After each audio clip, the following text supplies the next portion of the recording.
Diretamente para a TV Flip, eu sou Lígia Prieto, estou aqui com o Daniel Galera, que acabou de dar uma palestra, uma roda de conversa ali, contando sobre alguns dos seus livros.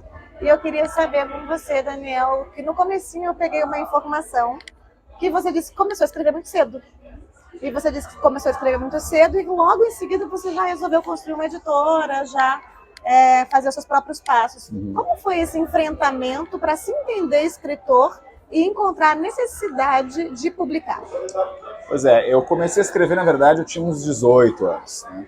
E eu era um leitor muito voraz desde criança, mas não pensava em ser escritor, pensava em ser designer gráfico, tinha várias ideias, né? Aí eu fui fazer faculdade de publicidade e dentro da universidade eu conheci outros jovens que queriam escrever ficção e tinham uma oficina literária na faculdade. E foi ali que eu percebi que eu tinha jeito e senti que eu tinha talento. E muito rapidamente senti que, assim, eu tinha coisas para expressar que eu precisava e que a prosa de ficção era o jeito para saber fazer. Então eu comecei a me dedicar, fiz oficinas literárias e tal. Mas isso da autopublicação tem relação com uma outra coisa, que é o surgimento da internet, né? Sim. Eu, nessa idade que eu estou falando, eu tinha uns 17, 18 anos, coincidiu com o momento em que a internet se popularizou, né, a web, no Brasil. Então, sites começaram a surgir. Não tinha blog, não tinha rede social, não tinha nada disso. Mas a gente começou a criar sites literários. E era um barato, assim, por um lado, escrever contos, e por outro, ter uma plataforma para publicar os contos e divulgar para os amigos, mandar por e-mail para as pessoas. Hoje isso é óbvio, né? Naquela época isso era um fato, era até notícia, né? Então a minha escrita começou cedo por esse encontro do despertar da escrita com o despertar da publicação digital. E depois dos sites vem as comunidades, em que as pessoas se encontravam, né, publicavam todo mundo no mesmo site e faziam essas relações do Brasil inteiro, né? Enfim, até em outras... A gente fez um fanzine digital, chamava Cardoso Online.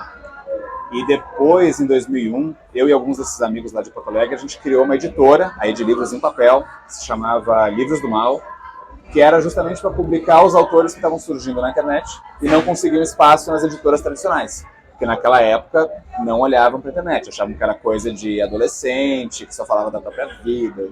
Era, mas tinha valor literário, né? E a gente começou a publicar livros em papel, e eu publiquei os meus 2 primeiros livros por essa editora, além de livros de outros autores, né? E foi uma experiência bem bacana que projetou alguns nomes na cena literária que estão aí até agora. Entre eles o Paulo Scott, o Joca Terron. Sim. Teve um livro publicado por nós, não o primeiro, mas um livro dele chamado Hotel Hell. Então foi uma experiência muito bacana.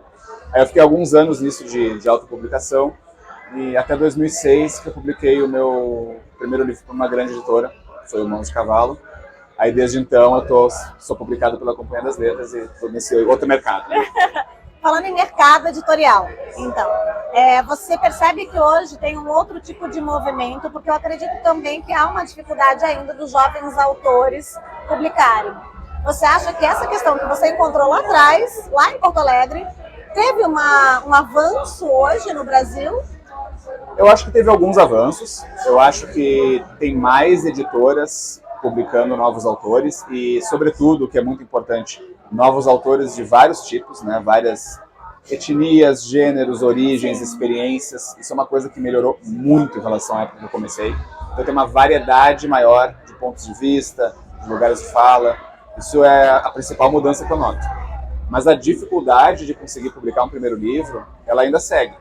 E aí é porque tem uma coisa que existe agora e não existia na minha época, que eu comecei, que é as redes sociais e a onipresença da internet. Sim. Como meio não só de publicação, mas de comunicação entre as pessoas. Então isso significa que publicar um texto na internet, por exemplo, hoje em dia, ele se perde no ruído. Ele não é lido e ele não ganha a atenção que seria ideal, porque tem muito texto e tem muito de tudo.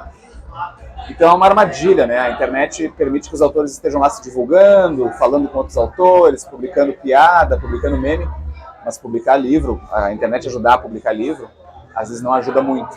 Então o autor novo ele ainda tem que passar por esse processo de conseguir fazer um original chegar na mão de um editor, ou de ser premiado em algum concurso literário, e isso pode ser difícil porque não tem espaço para todos, né?